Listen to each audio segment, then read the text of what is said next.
From KUNC and the NPR network, this is In The NoCo. I'm Erin O'Toole.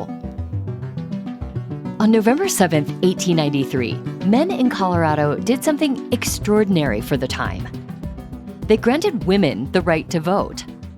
And they made Colorado the first state to do it not by legislative action or executive order, but by a vote of the people. It was a moment of triumph for activists who had fought for women's suffrage for decades. It meant women in Colorado could vote 27 years before that right was granted to all women with the passage of the 19th Amendment in 1920.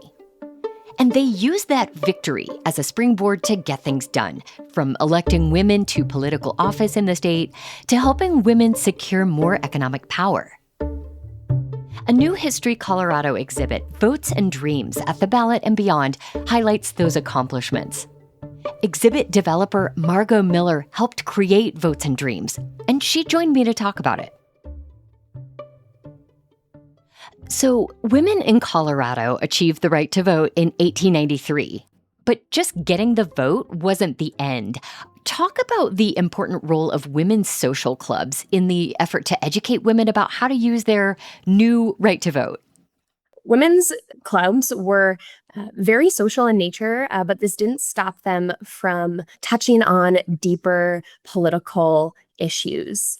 Women would gather around hobbies and education and realized through putting their heads together and the nature of relationships that they were in need of change in their communities, particularly in fledgling cities like Denver in the late 1800s. Sanitation improvements, education, sort of the upkeep of the new places that they were inhabiting was needed. And they realized quickly that the fastest way to achieve that change was through the vote. So these clubs ended up an avenue that women tapped into before, on the way to get the vote. They could campaign their male relatives on behalf of voting rights before they got the right to vote. They could write into editors of popular newspapers. They could publish editorials advocating for women's rights. And so they found channels stemming from women's clubs.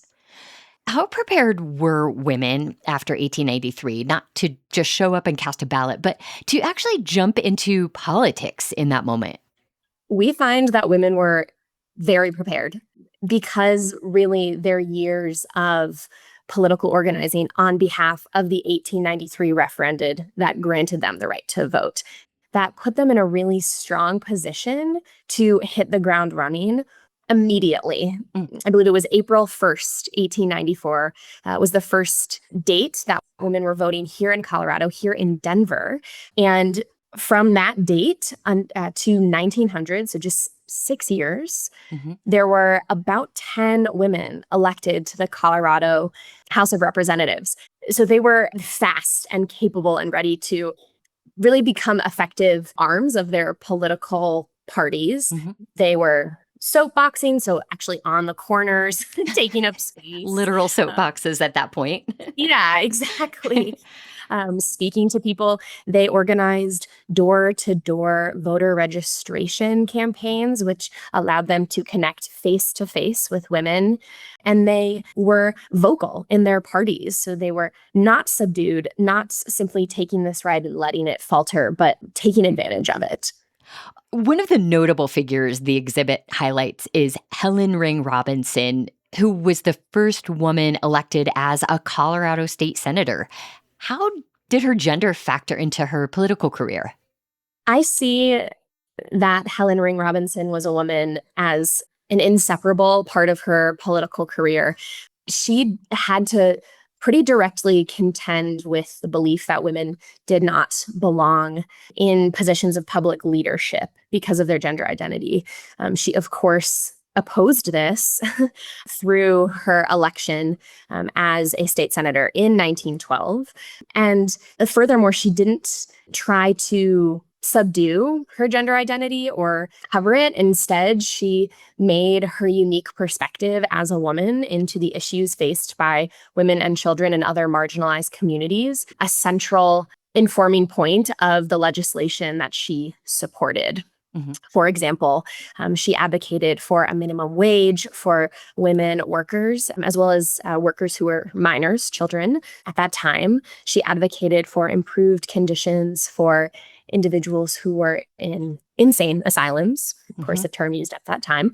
She advocated for improved sanitation. She also investigated the conditions and the events at the Ludlow massacre in the first years of her term as a senator. So all of these issues touched groups of people that perhaps were being overlooked by the majority of male politicians, whereas Robinson saw those as her main points to focus on.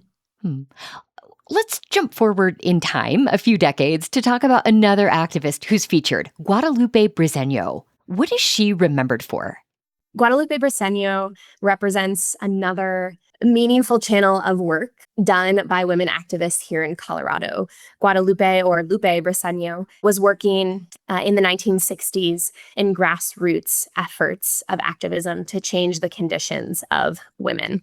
The floral plant that Lupe Briceño was employed at in the 1960s in Brighton, Colorado, employed predominantly Mexican-American women. And the conditions that these women workers faced were abysmal. They were working in hot, dirty, humid conditions that were hard on their bodies for long hours with minimal pay. Lupe Briceño was inspired to unionize her fellow workers. And this interest, this spark, actually cost her her job at the plant. Nonetheless, she led a 221-day strike in which the workers of this plant, in one instance, chained themselves to the fences around the plant in opposition of the conditions they faced and that many, many Mexican-American women and other community members endured in trying to obtain financial security. The strike ultimately ended without achieving the union. However, Lupe Briceño's impact was felt widely, and she is held as an inspiration to the Chicanx movement. Her commitment to her fellow workers, her fellow women, her fellow Mexican Americans, and her dedication in that strike is a real highlight of women's activism here in Colorado.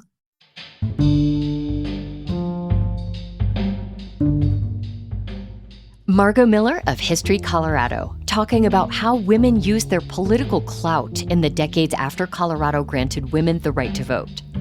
Miller helped create the museum's new exhibit on the topic called Votes and Dreams. It's on display now at the Center for Colorado Women's History in Denver. You'll find links to learn more in our show notes and at KUNC.org.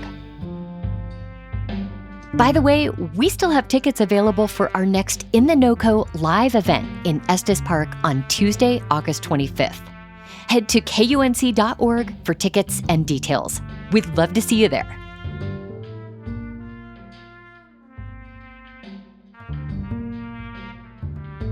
That's it today for In The NoCo. I'm Erin O'Toole. Thanks so much for listening.